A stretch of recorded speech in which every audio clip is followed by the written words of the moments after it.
wish I could. I think if I could stay here for maybe some months, I could learn some of the Burundian language. nibaza ko byobaye byiza ngumye ngaha nk'amezi make kugira ngo nige ururimi rw'ikirundi Because I could understand some few words because we are Bantu. kubera amajambo make make numva ko turi langue bantu. Hallelujah. Hallelujah. You may be seated in the presence of the Brashaka Lord. Thank you so much. Once again, I want to appreciate the First Lady, Pastor Denise, ngomba kandi gushimira Pastor Denise for having us here this morning as well. kuba yatwakira kino gitondo neza kino gitondo. I believe not only you are the one that you are being blessed, but also we are being blessed by being here. nibaza ko atari mwebwe gusa muri ko murahezagirwa natwe turahezagirwa kuba turi ngaha. Hallelujah. Hallelujah. I'm going to teach about the anointing and the Holy Spirit ngomba kwigisha amavuta ya Mpwemu Yera na Mpwemu Yera for a few minutes, mu minota mikeya. and then Pastor Deborah will come. ama Pastor Deborah nawe The anointing and the Holy Spirit.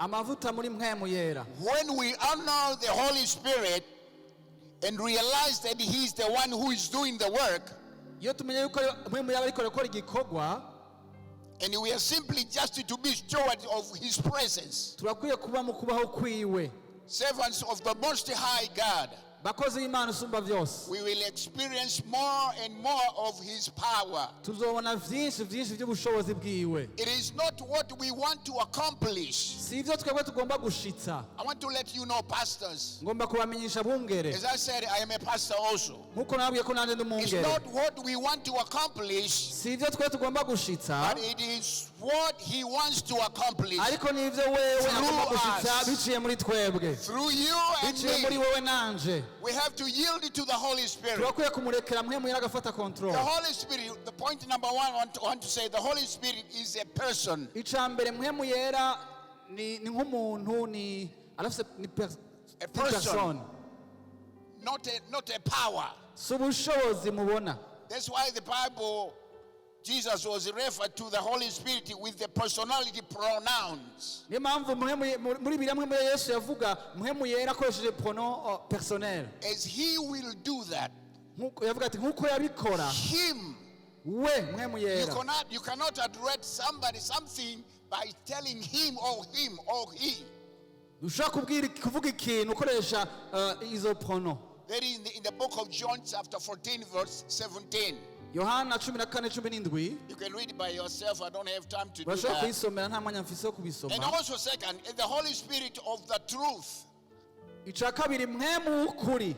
The Holy Spirit is only speaking the truth to us. Mpwemu Yera atubwira ukuri twebwe. Every time when the Holy Spirit speaks something in your life, igihe Mpwemu Yera cyose avuga ikintu mu buzima bwawe, or He uses you to release a word, cyangwa akagukoresha kugira ngo urekure ijambo, it is the truth. ni ukuri. It is the truth. ni ukuri. In John 16:13. Yohana 16:13. Let me read about that. kadusome. Let me read John Yohana 16 verse 13. 16:13. John 16 Yohana 16 and 13. 13. The Bible says, Bibiliya iravuga ngo, but when the truth-giving Spirit comes, He will unveil the reality of every truth. I'm reading from the Passion Translation. kiko muri verso yitwa Passion. When the Spirit, the giving Spirit, the giving truth, Spirit comes, He will unveil the reality of every truth. He will reveal. ariko uwo Mpwemu w'ukuri niyaza azobarongora abashitse ku kuri kose, azohishura. He will reveal the truth. azohishura ukuri. You know the Bible says that the devil is a liar. murazi Bibiliya ivuga ko Satani ari And umubeshi, he's the father of all kandi ni lies. se w'ibinyoma But byose. the Spirit, the Holy Spirit, ariko Mpwemu Yera He is the truth. ni we kuri, He speaks the truth. avuga ukuri, And we need to trust the Holy Spirit kandi turakeneye kwizera Mpwemu Yera guide us, kugira ngo aturongore, give us answers. kugira ngo aduhe inyishu. The Holy Spirit also Mpwemu Yera kandi can be easily grieved. arashobora gushavuzwa kubabazwa vyoroshe. In the book of Ephesians chapter 4 verse 30 and 31, Abanyefeso 4:31 it's talking about we don't have to grieve the Holy Spirit havuga ngo ntimukababaze Mpwemu Yera because we have been sealed by the Holy kubera Spirit. twamushiriweko nk'ikimenyetso. So the Holy Spirit, he can be grieved. Rero Mpwemu Yera ashobora kubabazwa, A gushavuzwa. power, you cannot grieve a power. Ubushobozi ntushobora kububabaza, kubushavuza. When you grieve somebody, Igihe ubabaje umuntu it means he has understanding, bisuka ko abafise he gutahura, has feeling as well. abafise n'ibigumbagumba. So the Holy Spirit has understanding, Rero Mpwemu Yera afise and also he gutahura has the feeling. kandi arafise ibigumbagumba. For instance, if you say bad things about somebody, Nk'akarorero iyo uvuze ibintu bibi ku he can muntu feel grieved. arashobora kumva The yababaye. same thing with the Holy Spirit, Nico kimwe na Mpwemu because Yera he is a person. kubera n'umuntu, He's a person. personne. Hallelujah. Hallelujah. The word grieve means to sadden or destroy or offend. Ijambo kubabaza zikuna gutsitaza, kushavuza. The Holy Spirit can be offended. Mpwemu Yera ashobora kubabazwa. For instance, if you say bad things about somebody, Nk'akarorero iyo uvuze ibintu bibi ku muntu or you say bad things about me, canke jewe ukamvuga ko ibintu bibi which I have never done, je ntakoze as a human being, nk'umwana w'umuntu, because I have a personality, kubera mfise I can be ubumuntu offended. ndashobora The gutsitazwa. same thing, the Holy Spirit can be offended. Nico kimwe na Mpwemu Yera ashobora kubabazwa, That's why the gutsitazwa. Bible said we don't have to grieve the Holy Niyo mpamvu Spirit, ritubwira ngo ntimukababaze Mpwemu Yera because he has the feelings as well. kubera nawe arafise ibigumbagumba. The Holy Spirit also is never rude. Is never. He's not unkind. Impwemu Yera si umuntu si mbi, ntatwaza umukazo Oh, he is not insulting. kandi si ntatukana, He is a gentleman. ni umugwaneza. A gentleman is somebody who does things in order way. Umugwaneza n'umuntu akora ibintu mu nzira nziza. A gentleman can talk to you easily, Umugwaneza ashobora kuvugisha mu slowly, mugwaneza without pushing. bukebuke atariko The aragusunika. Holy Spirit is a gentleman. Mpwemu Yera n'umugwaneza. Hallelujah. Hallelujah. Angry words. Angry words. What? Angry words. Angry words. Angry words. Amajambo ashavuza, Angry words. amajambo ashavuza, Prideful attitude inyifato y'ubwibone or harsh words canke amajambo akarishe, are not Christ-like. ayo si amajambo agaragaza kumera nka Kristo. And when it comes out of mouth, Ariko iyo bivuye mu rukundo and it can block the anointing. bivuye, hari igihe bizibira amavuta. When you speak harsh words, Igihe uvuze amajambo akarishe they are not Christ-like, atameze nk'uko Kristo ameze agomba, and they can block the anointing. birashobora kuzibira amavuta. The Bible says the anointings, it is in us, Birivuga ngo amavuta ari muri twebwe, but we as human beings, ariko twebwe nk'abana b'abantu, when we carry the anointing, igihe dutwaye amavuta we have to be very careful dutuza kuba amagabo. what we speak. Ivyo tuvuga Sometimes, hari igihe rimwe na not only rimwe, what we speak, ivyo tuvuga sometimes where we go. rimwe na rimwe naho tuja. You know, when you are anointed of God, Murazi iyo wasizwe amavuta there n'Imana, are places hari ibibanza when you go.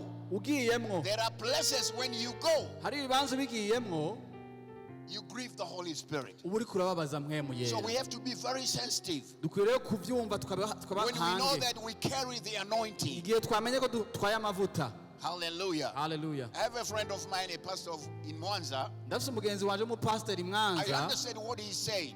hari amajambo yavuze. He said, when I am preparing for the Sunday service, Yavuze ngo iyo ndiko nditegurira kirito yo kuwa Mungu, when I'm preparing for a Sunday service, ndiko nditegurira kirito yo kuwa Mungu, when I am invited igihe natumiwe to go for a wedding, kuja nk'ahantu mu bukwe, and later on, you know, when you have a wedding, I know that you are having a wedding this afternoon here. ndazi ko ngaha ku mugoroba muza kuba mufise ubugeni. I'm not talking about that. I'm talking about what that pastor said. Ndiko mvuga ibyo pasiteri yavuze, siko mvuga He ibyo said ngaha. that because I am preparing myself, Yavuze ngo kubera jewe nitegura ubwanje, I don't want the thing that I'm preparing and the thing that God is putting into my heart for ready for Sunday, gutegura ivyo materaniro nk'uyu mu gitondo Imana yashize ku to mutima be distracted by anything else. kugira gusamazwa n'ikintu icyo cyose. That's what he said. Yavuze ngo But it's not for everybody. si vya bose, Because he wants to keep the anointing. yanka gusamazwa n'ikintu icyo cyose kubera agomba kuzigama amavuta. And I know what he said. I knew what he said. Naratahuye naramenye icyo yavuze. Because when you are ready as a pastor, when you are preparing a sermon, Witeguye nk'umwungere uriko urategura ivyo wigisha,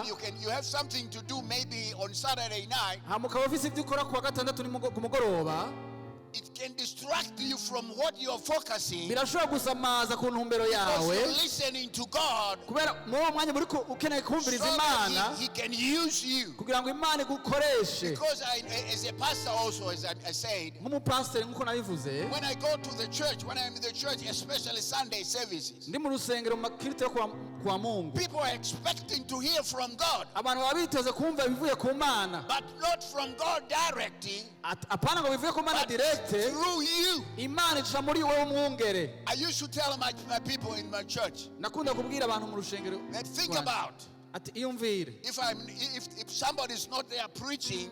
nimba umuntu ariko aravuga ubutumwa, For instance, I'm sitting down there nk'akarero nicaye hariya and we are just listening to God. tuko twumviriza We Imana, cannot see, ntidushobora kubona, and you just hear a voice speaking from the pulpit. tukumva gusa ijwi rivuye ariko riravuga tutabona iyo How turiko many understand riravuga. what I'm saying? Ni bande batazi ibyo ndiko ndavuga?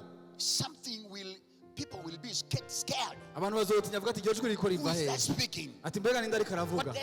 Where's that voice coming from? Mbega iryo jwi riko riva But he? God uses people. Ariko Imana ikoresha That's abantu. why when He wanted to deliver the Israelites, Impamvu igihe yagomba kubohora He uses Abisirayeli Moses. yakoresheje Mose. He uses Moses. Yakoresheje Mose. Hallelujah. Haleluya. That's what the anointing. We Is that- have to keep the anointing. Niyo mpamvu dukwiye kuzigama And amavuta. also we need to listen to the Holy Spirit when we minister. Kandi turakeneye kumviriza Mpwemu Yera igihe tuko turakorera Imana dukora igikorwa cayo. Several times it happened several times. Kenshi na kenshi Not birashika every time. canke iminsi yo I can be in my church office preparing for the service. ndashobora kuba ndi mu biro kw'ishengero ndiko ndategura And I kite, prepared my sermon. ndiko ndategura ubutumwa nza kuvuga. Immediately when I arrived in the church, Aho nyene ngishika mu rushengero something started changing nkaza mbona ibintu bitanguye in guhinduka my sermon. mu butumwa I nateguye. started feeling that I need to preach something else. Nkumva umengo ngomba kuvuga ubundi butumwa budahuye n'ubwo nateguye. And because I have learned to listen to the Holy Spirit, Kubera mfise guca bugufi nkumviriza Mpwemu Yera, when I stood up, igihe mpagurutse I start flowing ntangura gutembera and preaching nkatangura kuvuga the ubutumwa, message that I have never started before. ugasanga ndiko mvuga ubutumwa ntigeze Because it is mvuga the kuva na Holy mbere, Spirit kubera mba ndiko ndeka Mpwemu Yera akaba ariyo Working anyobora, in that way. aba ariko ankoresha muri iyo nzira. It has happened several times in my ministry. Ivyo vyarambayeko cane mu gikorwa But not c'Imana every nkora, time you have to do that. ariko si iminsi yose ukwiye Because we need kubimenyera to get prepared. kubera turakeneye kwitegura. Hallelujah. Haleluya. We need to follow the Holy Spirit leads Turakeneye gukurikira ubuyobozi bwa Mpwemu and Yera also make changes kandi ugira to impinduka accomplish whatever is on God's heart to get kugira ngo to be done. ushitse ikintu cose kiri ku mutima w'Imana ngo gishike gikoreke. You know, sometimes we can get prepared with the message. Hari igihe dutegura ubutumwa And you feel as a pastor that this is the message my people need kandi to ukumva ati hear. nk'umupasiteri ati bunyine n'ubwo butumwa it's- abakristo bakeneye But it's kumva, a different message God wants these ariko people to ugasanga hear. biratandukanye n'ivyo Imana So igomba ko you abantu need to bumva. listen to the Holy Spirit. Birakeneye ko wumviriza Mpwemu And Yera, if there is some changes, the Holy Spirit is leading niba you hari impinduka Mpwemu Yera ariko You have to arakurongoramwo, trust Him urakwiye kumwizigira and ukamwizera, do whatever He hama wants. ugakora ico ashaka But if Mpwemu you Yera. go your way, Ariko ubicishije mu if nzira you yawe say, "Oh, I have never prepared this sermon. ukavuga ati sinigeze ntegura buno I need to go butumwa, with what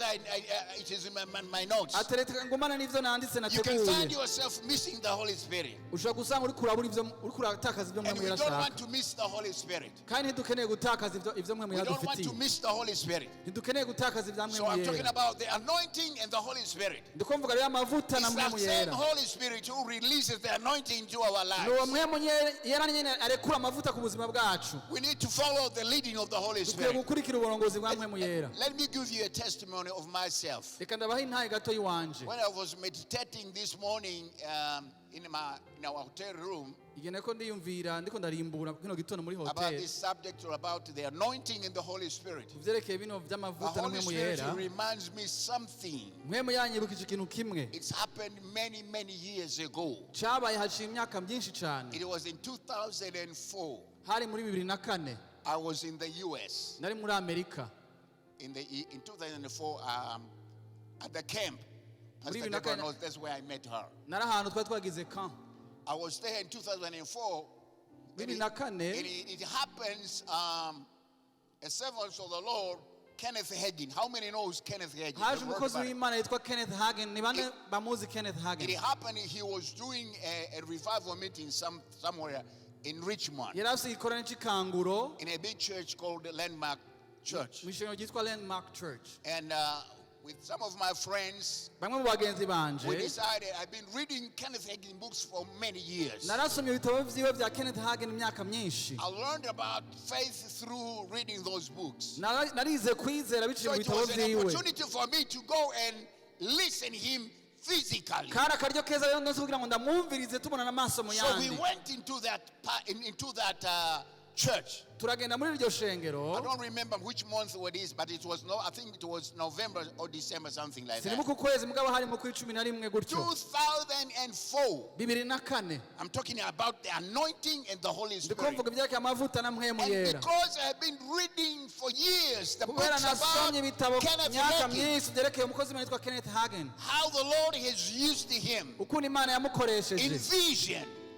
mu in visions mu banyefeso and revelation, mu ivyahishuro Yohana and teaching the word of God. yigisha ijambo ry'Imana. I said in my heart, Camvuga mu mutima wanje this is the opportunity. kano n'akaryo I'm not going to miss this opportunity. singiye gutakaza kano So karyo. after he was done preaching, ahejeje kuvuga ubutumwa I said I have to rush to him mvuga ati ntegereza kwiruka imbere yiwe and ask him to lay hands on me ndamusabe anshireko ibiganza so I can receive the anointing. kugira ngo nakire amavuta. I was back in the big church like this one. nari hari inyuma nko mu ishengero ryagutse nk'iri. And after he was done, arangije he was going to the backwards there. agiye hari inyuma I sneaked in and I rushed there. ca ndagenda ndaraba And uburyo bwose I ndagenda imbere managed yiwe to go where he was going through. ca ndagenda aho yaciye I went straight to him when ca he ndagenda was kuri still we walking. akiriko aragendagenda atambuka. He was a very tall man. umugabo yari umugabo muremure. And I told him, ca ndamubwira I'm a pastor from Africa. ati ndi umwungere mvuye muri I would like Afurika you to lay hands on ati me. nshirako ibiganza. You know what he said? urazi ico yambwiye. He smiled. He was still walking. Kenneth Hagin himself, not the son. Kenneth Hagin ubwiwe yaratwenze. This was 2004. hari muri 2004 And he was still walking. akiriko When I aratambuka. told him, I'm a pastor from ndamubwira ati Africa, ndi umwungere mvuye muri I would Afurika like you to lay hands on me. nifuza ko unshirako ibiganza. He was still walking. akomeza agenda He told me, aca arambwira hold my hand, ati fata ikiganza and canje. told me something I have never forgotten. He aca told ambwira me, ikintu ntazopfa nibagiye. he told me, when I told you I want you to lay hand on me, igihe namubwira ati shirako ibiganza aciye ambwira he said, aca arambwira very softly and gently, avuga mu bugwaneza buke buke while yoroheje he was walking, akiriko aratambuka he said, arambwira I would like to do that under anointing. ambwira ati ivyo nashaka kubikora munsi y'amavuta. Did you hear what I'm saying? mbega mu ivyo navuze. He told me, arambwira ati I would like to do that. ivyo nifuza kubikora. That means to lay hands on you. ivyo nifuza gushirako When ibiganza when I am under the anointing. ariko ndi mu mavuta ndi munsi y'amavuta. Well, just laid on him and he moved on. arakomeza arigendera. And I came back, ca ndagaruka not frustrated, not frustrated, n'ababaye but ntashavuye it was a lesson to me ariko cambereye icigwa about the anointing. ku vyerekeye amavuta. I thought, niyumviriye yuko and if a servant of the Lord yuko umukozi w'Imana can wese lay hands on me, ashobora gushirako a servant ibiganza. of the Lord like Kenneth Hagin, umukozi w'Imana Kenneth Hagin it was an opportunity for me to meet kari him. akaryo kanje ko And guhura if nawe. he lay hands on my ati head, niyashirako ibiganza something will come into my life. atari ikintu kica kiba mu But he buzima told bwanje. me, ariko arambwira I would like to do ati that nifuza cyane kubikora under the ariko anointing. ndi munsi y'amavuta ndi mu Wow. mavuta. It changed my life. vyahinduye ubuzima bwanje. It changes my life. vyahinduye ubuzima bwanje. So from that time, kuva ico gihe I don't rush to the people. If somebody comes, let's say a big minister, he comes and said, I don't go to them, lay hand on me because I learned something. You haje have to umukozi do w'Imana akomeye that, singende mbere yo ngo shirako ibiganza mushirako ibiganza you kuko have nayize to do ikintu that under the anointing. ivyo bikorwa iyo uri mu Because it mavuta is the Holy Spirit kubera ni mpwemu yera does the work, afise not igikorwa a person. apana umwana w'umuntu. And he knew that. Kenneth Hagin knew about that. Kenneth Hagin ivyo That's what he yarabizi told me that. niyo mpamvu I would yabimbwiye like to do that under the ati anointing. ivyo nobikoze ariko musi ndi mu So the mavuta. anointing of the Holy Rero Spirit, amavuta ya mpwemu yera the Holy Spirit Mpwemu works yera in an unexpected way. ikora mu nzira tutiteze. Sometimes we as pastors or ministers, we can go ahead of the Holy twe Spirit. nk'abakozi b'Imana turashobora kuyitangira imbere ya mpwemu yera, We can do something turashobora gukora ibintu which the Holy Spirit doesn't want to mpwemu do. yera adashaka ko dukora. You know, even the Bible says, murazi ko na Bibiliya ivuga the ngo Bible says, Bibiliya ivuga ngo Jesus Yesu was laid yari by ayoboye the Holy Spirit. yarongorwa na mpwemu To yera. be led by the Holy Spirit kurongorwa na means, mpwemu yera bisigura I believe there are certain things ati ndibaza hari ibintu Jesus himself couldn't do that Yesu ubwo atashobora gukora because it depends on the Holy kubera Spirit. yari yisunze mpwemu yera. Remember that Jesus was 100% a human being, Ibuka ko Yesu yari ijana ku ijana but in the umuntu same way he was 100% a kandi God. yari n'ijana ku ijana So Imana. in a human being nature, Rero mu muntu bwiwe he depends on the Holy Spirit. yisunga mpwemu yera. That's why when he was baptized by niyo mpamvu John igihe the yabatizwa na Yohana River, umubatizi the Holy Spirit descended mpwemu yera yamanutse and he rose. kandi The yarari. Bible says, Bibiliya ivuga ngo the Bible says, Bibiliya ivuga the ngo Holy Spirit mpwemu yera led Jesus. yayoboye The yarongoye Holy Yesu. Spirit led Jesus mpwemu yera yarongoye to Yesu the wilderness. kugenda mu bugaragwa Tempted. kugira ngo ageragezwe. So amazing. biratangaje The Holy cyane. Spirit can lead you in some direction. mpwemu yera ashobora kuyobora ahantu hatandukanye. He didn't. I think Jesus, as a human being, when he was baptized, nibaza Yesu mu muntu bw'igihe yabatizwa, I think he would decide to go where he came from. nibaza yari guca ahitamo kuja aho But ashaka after hose, being filled with the Holy ariko Spirit, amaze kuzuzwa mpwemu the yera, Holy Spirit led him mpwemu yera niwe not to yamurongoye go anywhere else, apana kuja ahari hose but to go to the yishakira, desert. ariko kugenda mu bugaragwa. So we need to be led by the Holy Rero Spirit. dukwiye kuyoborwa na mpwemu Whatever yera. we do, ivyo dukora we byose need to be led by the Holy Spirit. turakeneye kuyoborwa na mpwemu And yera. whatever we do in the ministry, ivyo dukora byose mu bikorwa we need to be c'Imana led by the Holy turakeneye Spirit. kuyoborwa na mpwemu yera, And we need to depend on his anointing. kandi dukwiye He kwisunga is amavuta the one yiwe. that anoints people. niwe asiga He amavuta will abantu, anoint you. If azogusiga you depend on him, niwe amwisunga. I know there are things we need to learn. ndazi hari ibintu dukwiye kwiga. I know this is a very hard thing. iki ni ikintu gikomeye To cyane learn. kigoye kwiga learn. kwiga To learn, kwiga to listen kumviriza to the Holy Spirit. mpwemu yera. To learn, Kwiga to listen to kumviriza the Holy Spirit. mpwemu yera. You remember what when Elijah the prophet was running from Jezebel? igihe yari umuvugishwa yiruka ahunga He Yezebeli, went all the way to the mount to a certain cave yagenda kwinyegeza mu myobo mu in the misozi, mountain in the Horeb mountain, ku musozi Horebu. and he was there aguma hariya because he wanted to die. yifuza The gupfa. Bible says Bibiliya avuga ngo there came an earthquake haza nyamugigima, and there came fire, haza umuriro, a lot of noise. induru nyinshi, urwamo And rwinshi. the Bible says ariko Bibiliya tubwira God was not in it. muri ibyo byose Imana ntiyari Let ibirimo. alone, haciye akanya, let alone, haciye umwanya, came a still voice. haza agahwekera ijwi rivuga bukebuke ryongorera. And because Elijah learned to listen to God, kubera Eliya yize kumviriza when he Imana, heard the still voice, amaze kumva iryo jwi the ryongorera, Bible says Bibiliya ivuga ngo he came out of the cave asohoka muri uwo mwobo, and listened to what God was speaking. umviriza ivy'Imana ariko to him. iramubwira. It is our responsibility as pastors ni inshingano zacu nk'abungere to listen kumviriza to the Holy Spirit. mpwemu yera. Listen to the Holy Spirit. kumviriza mpwemu The Holy yera, Spirit can speak at his own pace. mpwemu yera ashobora kuvuga bivanye n'umuvuduko My wiwe, responsibility and your responsibility apana ku nshingano zawe, ku nshingano ziwe. is to listen. inshingano zawe no And that's kumviriza. why the Bible says, those who wait upon the Lord niyo mpamvu ivuga ngo abiteze uhoraho Waiting is not an easy thing. kwitega kurindira si ikintu coroshe. We are living the things in the days of rushing and everything. Tubayeho mu gihe abantu bifuza ibintu vyihuta gusa. Food you can warm your food in a microwave. Ugasanga imfungurwa uzishira muri microonde zigashuha vyihuse. You can rush because of the time and other things. Ugasanga uri kwiruka n'umwanya ushaka ibintu vya rap. But when it comes regarding to the Holy Spirit, ariko haje kuvyerekeye Mpwemu Yera, we don't have to rush. nta mpamvu nimwe yo kwihuta, kwiye kumviriza kamwumviriza So that when he releases the anointing kugira ngo arekuye amavuta in our lives, mu buzima bwacu we will carry his work. tuzoyakoresha mu gikorwa ciwe. It is our responsibility. I want to finish. Ngomba kurangiza ni inshingano yacu, It is your responsibility. ni inshingano yawe, My ni responsibility inshingano yanje to guard kuzigama, kurinda the anointing. amavuta. Many times Kenshi we can guard things. turashobora kurinda kuzigama ibintu. You can put money somewhere where it is safe. Ugashobora kuziganya amahera ahantu akingiwe neza, abitswe neza. That's why we said we put money in the bank Nyamavuta, because it's safe over there. tuyabikisha mu ibanki. But if you find something you want, it's so precious to you, you know how to keep it.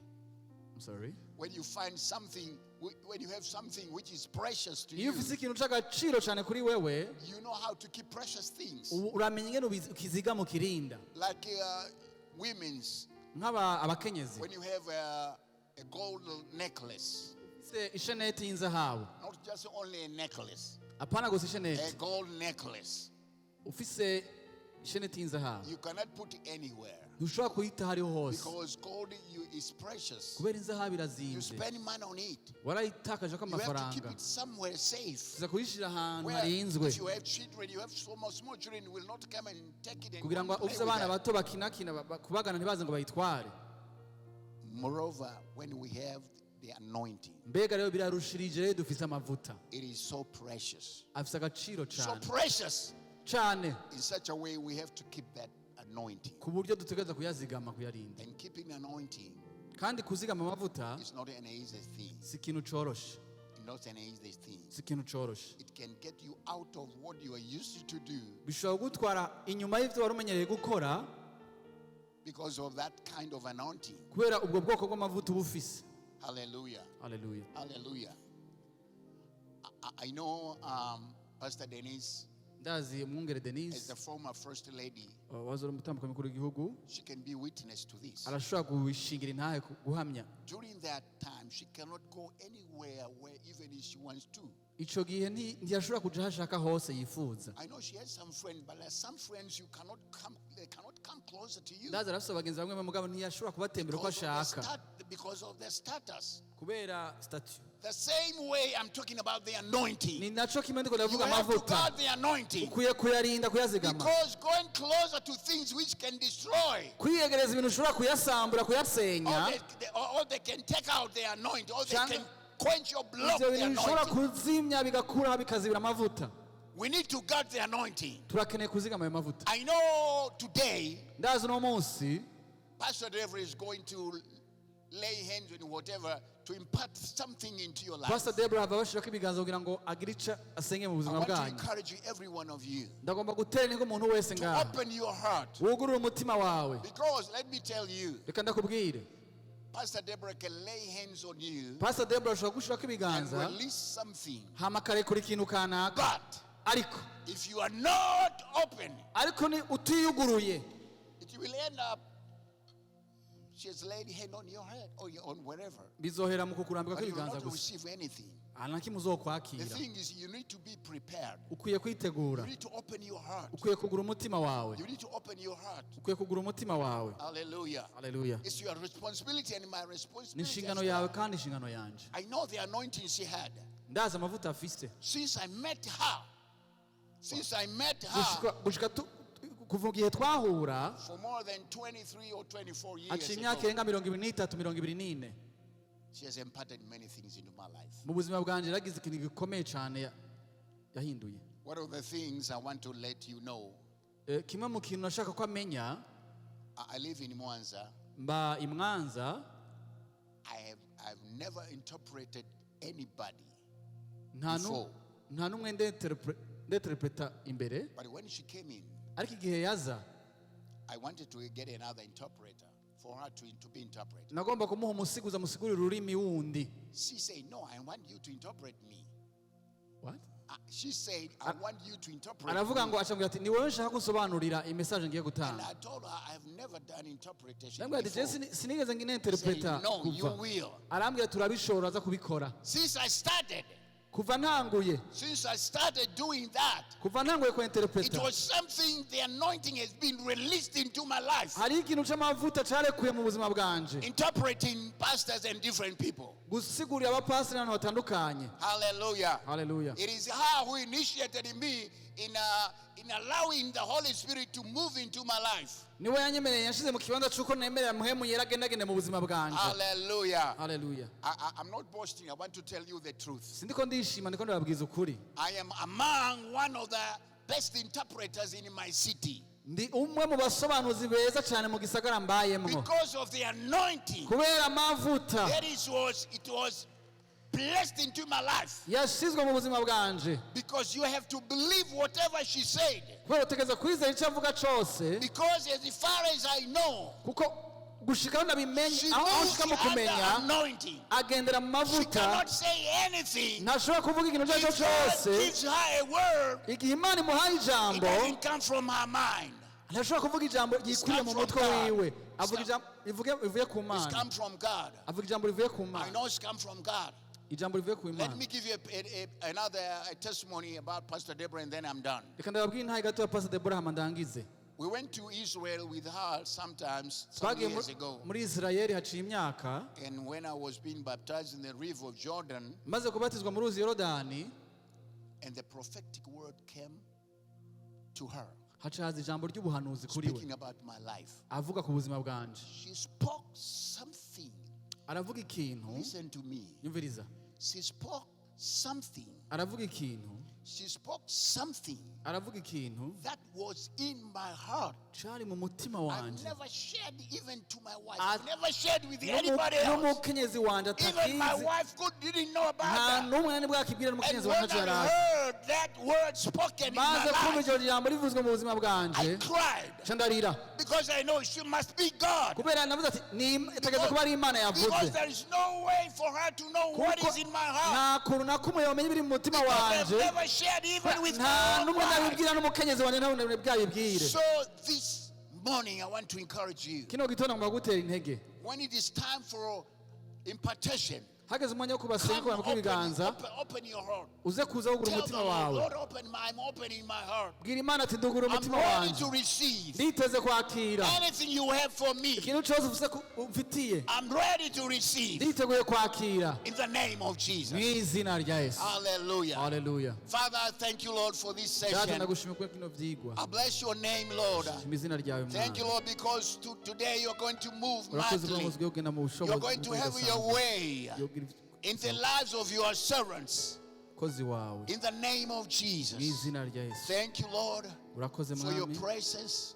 kubaho Thank you, kwawe. Lord, urakoze for your Mwami anointing. amavuta You will yawe continue to be here. aza kubana tuba turi In hano Jesus' mu mighty name. izina rya Yesu rikomeye. Amen. Amen. God bless you. Imana ibahezagire.